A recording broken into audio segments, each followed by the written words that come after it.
नमस्कार दर्शकों, दूरदर्शन मध्य प्रदेश के कार्यक्रम पर्यावरण संरक्षण में आपका स्वागत है। आपके साथ मैं हूं श्रीकांत सोनी। आज का हमारा विषय दर्शकों बहुत ही महत्वपूर्ण है, क्योंकि आज का हमारा जो विषय है वो है जलवायु परिवर्तन और पर्यावरण संरक्षण। किस तरह से हम पर्यावरण को संरक्षण प्रदान करें ताकि जो इस समय जो क्लाइमेट चेंज हो रहा है उस पर हम कहीं ना कहीं जो प्रभावित हो रहे हैं उससे हम निपटने के लिए कारगर कदम उठाएं। इसी पर बातचीत के लिए हमारे साथ दो बेहद खास मेहमान मौजूद हैं। हमारे साथ हैं विकास सिंह वकील, जो कि पर्यावरणविद है और प्रमुख संपादक हैं जनरल पत्रिका के। आपका बहुत बहुत स्वागत है विकास जी। और साथ ही हमारे साथ है वरुण दुबे जी, जो कि पर्यावरणविद है। आपका भी बहुत बहुत स्वागत है वरुण जी। और समय समय पे वरुण जी आपका हमें मार्गदर्शन मिलता रहता है, क्योंकि युवाओं में आप जिस तरह से पर्यावरण संरक्षण की अलग जगा रहे हैं वो काफी सराहनीय है। तो शुरुआत में वरुण जी आप ही से करूंगा। आज का जो विषय है इसी पर आप प्रकाश डालिए कि जलवायु परिवर्तन और पर्यावरण संरक्षण किस तरह से, क्योंकि ये विषय तो बहुत ही व्यापक है, लेकिन किस तरह से आसान शब्दों में हम इसे समझें। देखिए, अगर जलवायु परिवर्तन जैसे हम कहें कि जो शब्द है उसी से ये चीज समझ में आती है कि जलवायु में परिवर्तन होना। अब हम बात करते हैं क्लाइमेट चेंज और रेगुलर वेदर पैटर्न की। अगर तो रेगुलर वेदर पैटर्न से क्लाइमेट चेंज किस तरह अलग होता है जलवायु परिवर्तन। जलवायु परिवर्तन को जो हम नापते हैं वो थोड़ी लंबी समय अवधि में नापते हैं, एक दीर्घकालीन समय अवधि में उसे नापा जाता है। और जलवायु परिवर्तन होता है लंबी समय अवधि में तापमान में बढ़ोतरी होना। तापमान में बढ़ोतरी होती है कुछ ग्रीन हाउस गैसेस के वजह से, जैसे कि नाइट्रस ऑक्साइड है, कार्बन डाइऑक्साइड है, तो मीथेन है। ये सारी गैसेस जो है ये सूरज से आने वाली किरणों से गर्मी को सोख लेती हैं अपने अंदर और वापस उसे स्पेस में नहीं जाने देती है। तो इस वजह से तापमान में एक बढ़ोतरी हम देखते हैं एक दीर्घकालीन समय अवधि में। तो इसे हम जलवायु परिवर्तन बोलते हैं। और रेगुलर वेदर पैटर्न थोड़ा रीजनल हो जाता है कि हम एक रीजनल एरिया का वेदर पैटर्न देख रहे हैं, जो कि एक चाहे हफ्ते में भी देख सकते हैं उसे, हम 3 महीने 4 महीने के अंतराल में भी देख सकते हैं। और आजकल जिस तरीके से मौसम बदल रहा है हम एक ही दिन में सारे वेदर भी देख लेते हैं। तो ये इस तरीके से जलवायु परिवर्तन को हम बिल्कुल, मतलब जो एक ही दिन में हम सारे मौसम देख रहे हैं यही क्लाइमेट चेंज है। हाँ, ये वेदर पैटर्न में चेंज है। क्लाइमेट चेंज थोड़ा दीर्घकालीन अवधि में तापमान में बढ़ोतरी को हम कहते हैं। जी, ये अभी हमने देखा वरुण जी, जिस तरह से गर्मी के मौसम में टेम्परेचर जितना हाई हुआ और उसके प्रभाव भी देखने को मिले। कई यानी कि यंगस्टर में भी घबराहट के सिम्टम्स नजर आए। तो ये क्यों हो रहा है, और अगर इसके लिए अगर आज हम सजग नहीं हुए तो आने वाली स्थिति भी आप स्पष्ट करिए।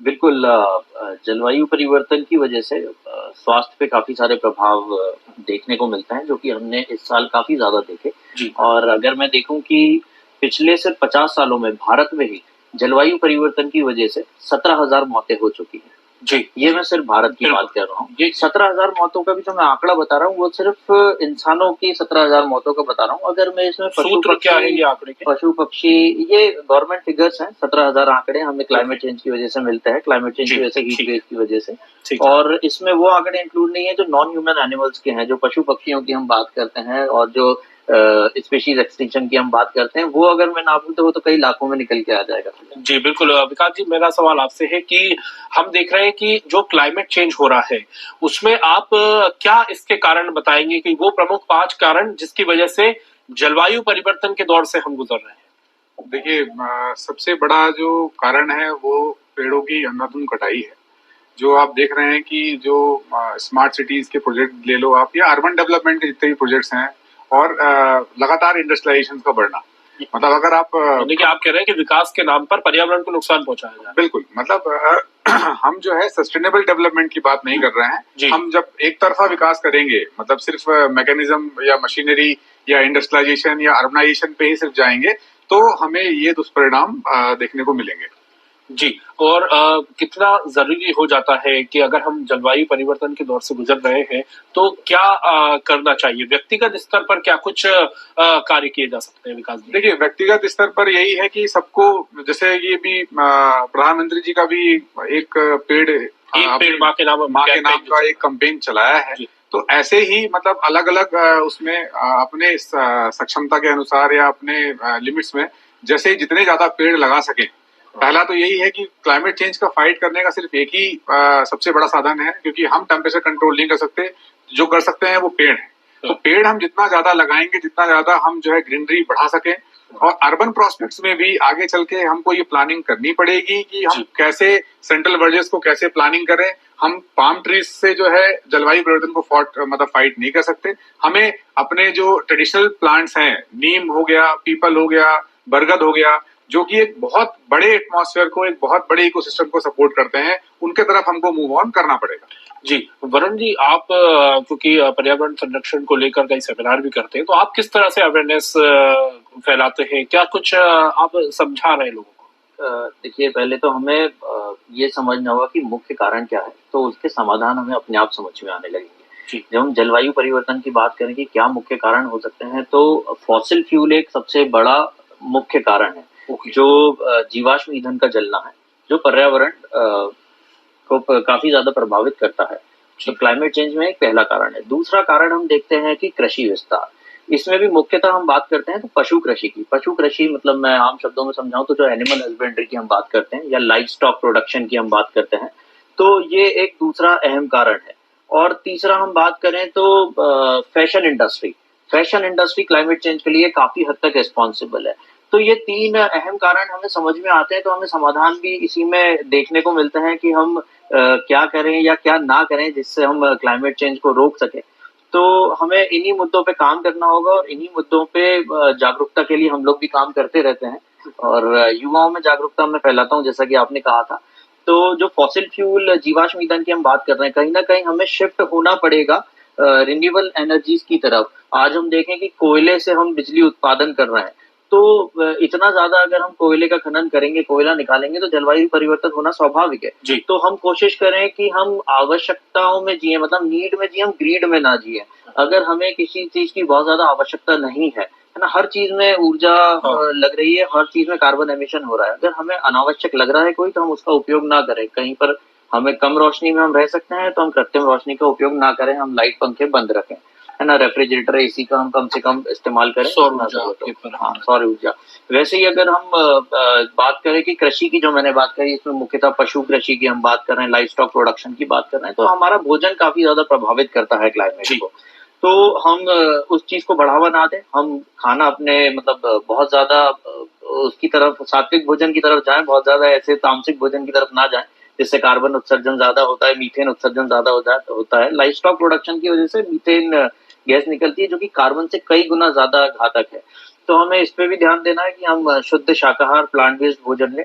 और तीसरा, जो मैं फैशन इंडस्ट्री की बात कर रहा था, तो जब भी हम मार्केट जाते हैं, हमें लगता है कि कोई चीज बहुत अच्छी है और हमें देखकर लगता है कि हमें इसे ले लेना चाहिए, और हमेशा मन में ख्याल आता है और हम उसे खरीद लेते हैं। हम सिर्फ इसलिए खरीद लेते हैं क्योंकि हम खरीदने में सक्षम हैं, लेकिन हम कभी ये नहीं सोचते कि उसकी आवश्यकता हमें कितनी है।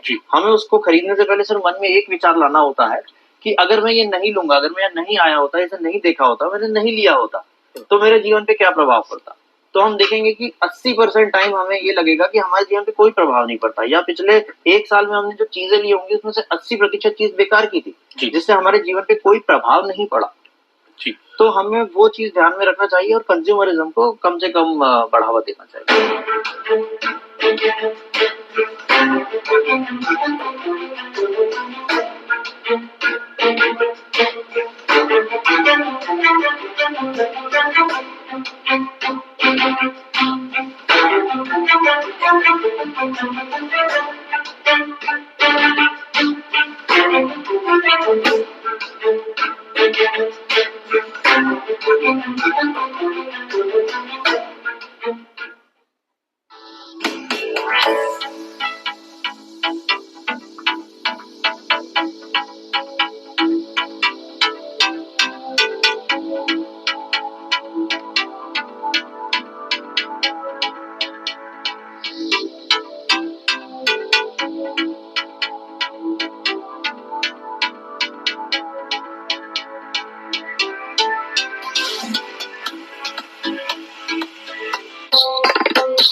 बिल्कुल, बहुत महत्वपूर्ण आपने बात कही। विकास जी, मैं आपकी पत्रिका देख रहा था जो जर्नल नाम से आप निकाल रहे हैं। इस पत्रिका का मुख्य उद्देश्य क्या है? और क्योंकि मैंने जितना इसको पढ़ा है, ये कहीं न कहीं पारिस्थितिक तंत्र को मजबूत करने के लिए जिस तरह से चीता प्रोजेक्ट आया, उसी पर आप इसी बात को आगे बढ़ा रहे हैं इसके माध्यम से? सर, इसमें जो है हमारा जो प्लान था जर्नल जो है रखने का ये कारण था। इसका संकल्प के बारे में बात कर रहा हूँ कि इसका क्या संकल्प है? तो ये हमने एसएनएससी जर्नल रखा था। एसएनएससी हमारी संस्था है जो एक्चुअली ये काम करती है, उसी का ही जर्नल निकलता है। हाँ। जर्नल जो होता है अपने आप में वो रीडेबल्स को बोला जाता है कि जो एक एकेडमिक्स पार्ट को ज्यादा कवर करता है। एक मैगजीन भी होता है, एक जर्नल भी होता है, लेकिन journal is always for teaching, teaching purpose के लिए होता है। तो अब उसमें हमारी कोशिश ये है कि हम जितनी ज्यादा लाइब्रेरीज हो सके उतनी ज्यादा लाइब्रेरी से पहुंचे, चाहे वो स्कूल्स की लाइब्रेरीज हो, चाहे वो कॉलेज की लाइब्रेरीज हो। वहां पे मैंडेट होता है, उनको मैगजीन लेने के लिए परमिशन लेना पड़ता है, लेकिन जर्नल के लिए they are free to take as much as. इसमें जो जंगली जानवर हैं उनको भी आप बता रहे हैं कि इस तरह के जंगल में जानवर होते हैं और इनका संरक्षण भी करना है, ताकि जो हमारा पर्यावरण संरक्षण है उस दिशा में हम आगे बढ़े।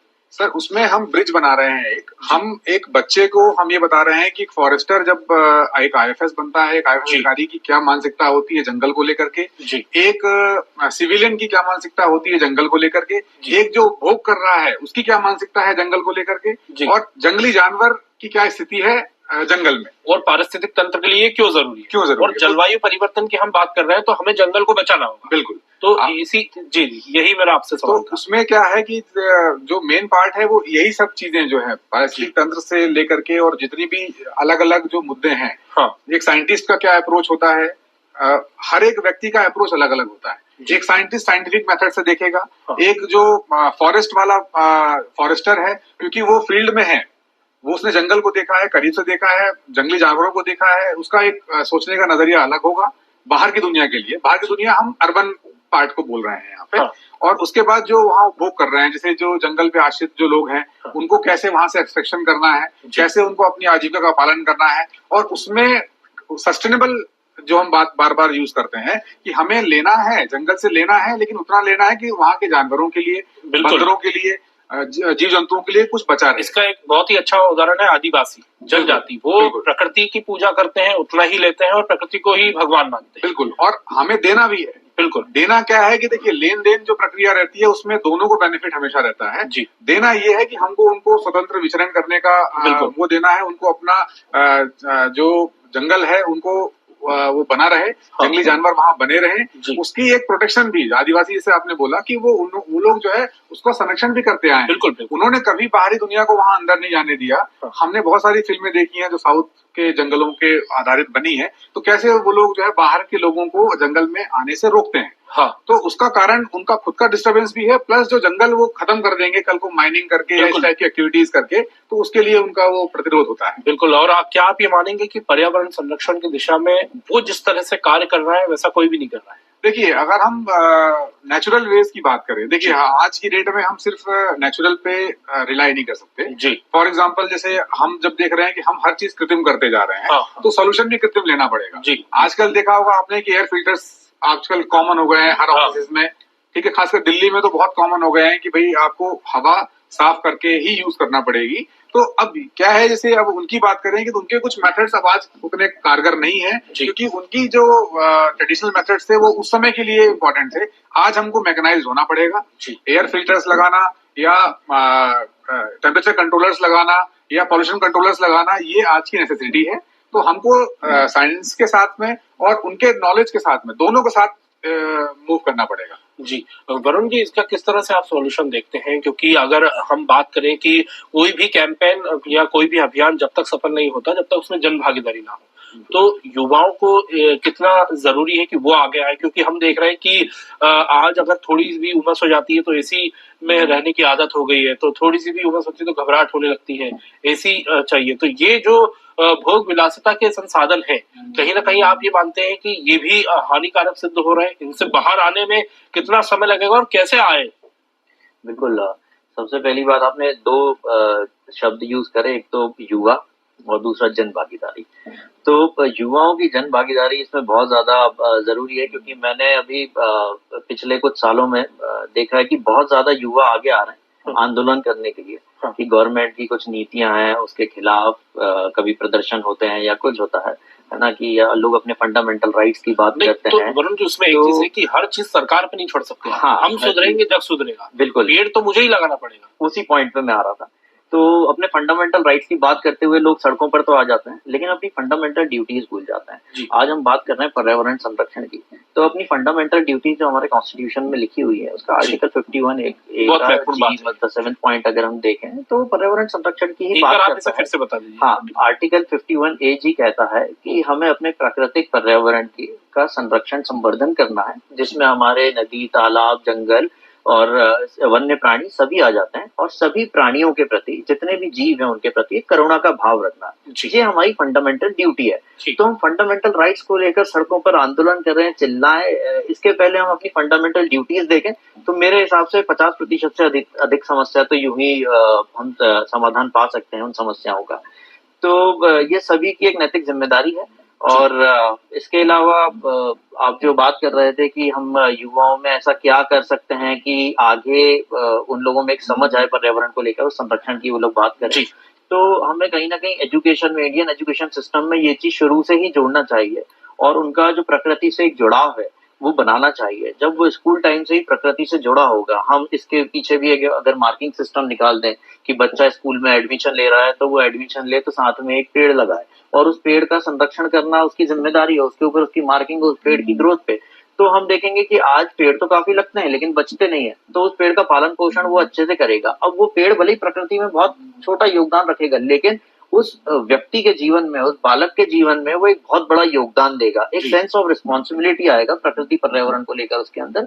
तो वो एक सेंस ऑफ रिस्पॉन्सिबिलिटी अगर हम बचपन से डाल दे बच्चे के अंदर, उसके एजुकेशन सिस्टम में ये चीज अगर फिट कर दी जाए, हमें कर दी जाए, तो आगे जाके हमें एक ऐसे ही नागरिक, एक ऐसा ही समाज मिलेगा जो पर्यावरण संरक्षण की बात करने की जिन्हें जरूरत ही नहीं पड़ेगी, बिल्कुल, जो उसी दिशा में कदम उठा रहा होगा, और आने वाले समय में ये समस्या काफी हद तक खत्म हो जाएगी। बिल्कुल। विकास जी, आप इस पॉइंट को किस तरह से देखते हैं कि जो क्लाइमेट चेंज है और पर्यावरण संरक्षण है, इसको एजुकेशन सिस्टम में, हमारी शिक्षा में अगर ये शामिल हो जाए तो क्या आप ये मानेंगे कि जो जिस तरह से आज हम चिंतित हैं, थोड़ा सा हमारी चिंता कम होगी? बिल्कुल कम होगी, क्योंकि देखिए, जैसा बीज बोएंगे वैसा पेड़ आपको मिलेगा।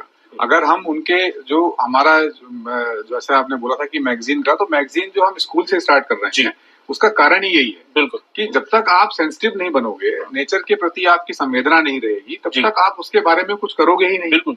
तो अगर हम संवेदना शुरू से बच्चे में डालते हैं, तो वो आगे चल के, मतलब वो जो बीज हम अगर बोते हैं, तो आगे जाकर के जो है वो पेड़ का स्वरूप लेगा, और निश्चित तौर पे वो बाकी लोगों को भी छाया देगा। खुद के लिए तो छाया देगा ही देगा, बाकी लोगों के लिए भी छाया देगा। तो इसका जो है, हमें बच्चों को, हमने इसीलिए अभी स्कूल्स में भी हमने अप्रोच किया है कि उनको नेचर सेंसाइजेशन टूर्स जो होते हैं, जहां उनको पेड़ पौधों के बारे में बताया जाए, क्योंकि पढ़ते तो वो हैं, लेकिन प्रैक्टिकल नॉलेज बहुत जरूरी है, क्योंकि सेंसिटिविटी सामने साथ में रहने से आती है। जैसे जब आप किसी के साथ समय व्यतीत करते हैं ना, तो आपको सेंसिटिविटी डेवलप होती है। जब बच्चा जाएगा जंगल में, तितली को उड़ते देखेगा, पक्षियों को कलरव करते देखेगा, तो उसके बाद जो सेंसिटिविटी पैदा होगी, वैसे हम लोग जो है लगातार अभी, अच्छा, ग्रामीण क्षेत्र में तो सारे देख ही लेते हैं, लेकिन जो शहरी क्षेत्र है, अपार्टमेंट्स में है, बच्चे घूमना नहीं हो पाता है, निकलते भी है तो संडे में निकलते हैं, तो ये चीज किस तरह से रोज डेली यूज के लिए हो जाए, उस पर भी आप हमें बताइए। हम लोग सर जो है इन बच्चों को, अभी हमारे पास में एक बहुत बड़ा संसाधन है, वन विहार भोपाल से लगा हुआ है। ऐसे ही सभी जगह, जैसे बड़े शहरों में आप देखेंगे जू तो कम से कम मिलेगा, नेशनल पार्क ना मिल पाए आपको शहरी क्षेत्र में, पहला ये शहर है जहाँ पे शहर के अंदर बीचों बीच जो है आपको नेशनल पार्क देखने को मिल रहा है। तो उससे बड़ा मनोरम जगह नहीं है, क्योंकि जू भी है और नेशनल पार्क भी है। तो वहां जाकर के उन जानवरों की इंपॉर्टेंस उनको पता चलती है, उन पक्षियों की इंपॉर्टेंस पता चलती है, उनको पता चलता है कि यार ये पक्षी भी हैं जो वन विहार में तो हैं, हमारे यहाँ तो नहीं आते। तो उसका कारण ये है कि आपके यहाँ हो सकता है कंडीशंस अच्छी नहीं है, वो पेड़ नहीं है। मैं आपको एक एग्जांपल देना चाहता हूँ, जिसके लिए हम अभी मुहिम भी कर रहे हैं। आपने सप्तपर्णी का पेड़ बहुत देखा होगा। सप्तपर्णी आपको लिंक 2, लिंक 1, मतलब जो पुराने जितने भी ग्रीनरी के लिए जो भी, जहां भी प्लांट करना होता है, नगर निगम आंख बंद करती है, सप्तपर्णी लगा देती है। सप्तपर्णी का जो पेड़ है बहुत जल्दी ग्रो करता है और बहुत ग्रीन लेविश बढ़िया अच्छा होता है, लेकिन उस पर नेस्टिंग नहीं होती जी पक्षी अपना घोंसला नहीं बनाते हैं जी। तो आगे चल के हमने कमिश्नर साहब को यही पत्र लिखा कि सर हम आगे चल के क्या पक्षी विहीन शहर देखना चाहते हैं, क्योंकि अगर हम इसी को ही बढ़ाते रहेंगे तो एक समय ऐसा आएगा कि उनके पास नेस्टिंग की जगह ही नहीं मिलेगी। के लिए हमें या तो वो वन विहार जैसे आपने बताया, बिल्कुल वन विहार बहुत महत्वपूर्ण मुहिम है ये। या भोज वेटलैंड जहाँ पे वो पेड़ बचे हुए हैं वहां जाके वो रहेंगे, और या शहरों से तो बिल्कुल वो लापता ही हो गए हैं एक तरीके से। तो हमें जो है प्लांटेशन जब हम करते हैं तो हमें ये भी ध्यान रखना पड़ेगा कि चिड़िया का घोंसला उस पे बने, उसके बाद घोंसला मतलब चिड़िया ही नहीं, इसके अलावा बाकी जो जानवर हैं, मतलब बाकी जो जैसे कीट पतंगे भी हैं वो अट्रैक्ट हो रहे हैं, डिफ्लेक्ट तो नहीं हो रहे हैं। जी जी। जैसे फॉर एग्जांपल हमने अभी हाईवेज पे सुगंधित पौधे लगाने के लिए हमने NHI को एक मतलब पत्र दिया था। उसमें यह था कि सुगंधित पौधे अगर हम NHI मतलब कहीं भी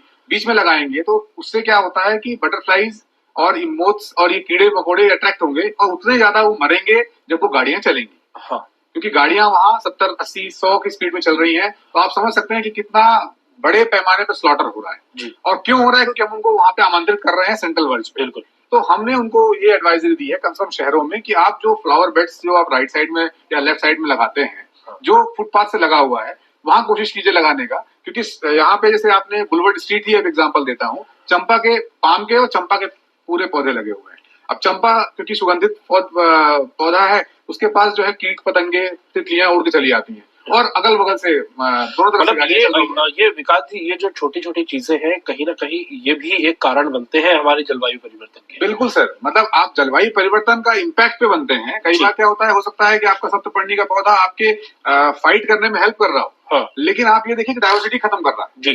तो हमें ये भी चूज करना पड़ेगा कि वो पौधा भी रहे, लेकिन बाकी भी अल्टरनेट हम जो प्लांटेशन कर रहे हैं तो हम उसको इतना घनत्व न कर दें, और आप ठंड के मौसम में जब उसकी फ्लावरिंग होती है तो आप उसके नीचे से निकल नहीं सकते जी।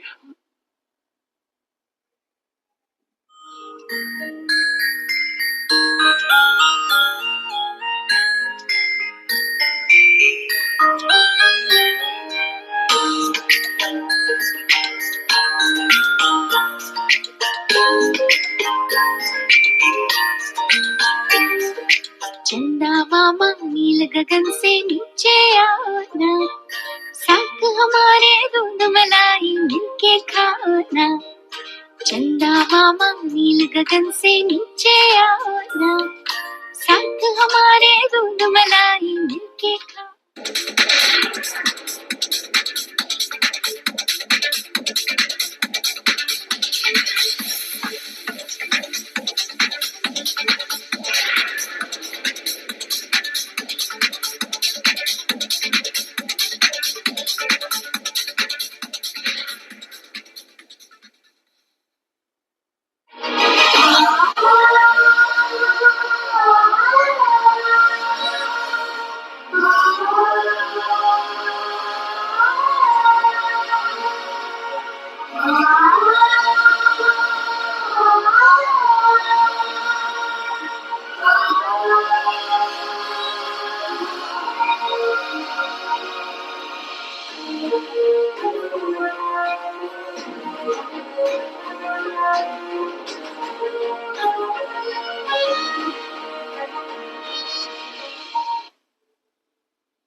सातों सुरों की सहेली, रंगों की है ये पहेली, सतरंगी है ये अनखेली।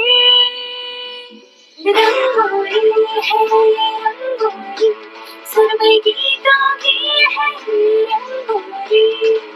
रंगोली है ये रंगोली, सातों सुरों की है ये रंगोली।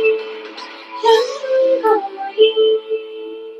बिल्कुल वरुण जी, मेरा एक आपसे ये सवाल है कि आज हम देख रहे हैं, क्योंकि हम पर्यावरण संरक्षण का कार्यक्रम करते हैं तो कई पर्यावरण प्रेमी वृक्ष मित्र हमारे साथ जुड़ते हैं जो सीनियर सिटीजन हैं, लेकिन हमें युवाओं की कमी महसूस होती है कि युवा पर्यावरण संरक्षण की दिशा में उतना प्रभावी तौर पर कार्य नहीं कर रहा है, वो उतना प्रेम नहीं कर रहा है पेड़ों से, ये किस तरह से उसमें अलग जगह, हालांकि माननीय प्रधानमंत्री जी ने एक पेड़ माँ के नाम जो कैंपेन चलाया है उसमें पूरे देश में पौधरोपण हो रहा है। मध्य प्रदेश ने भी 5.5 करोड़ वृक्षारोपण का जो संकल्प लिया है, तो किस तरह से युवाओं की भागीदारी सुनिश्चित हो, युवा भी प्रेम करें, तो वो कैसे हो, और उसके लिए आप क्या कुछ कार्य कर रहे हैं, आप जिस तरह से आप काम करते हैं सेमिनार्स का?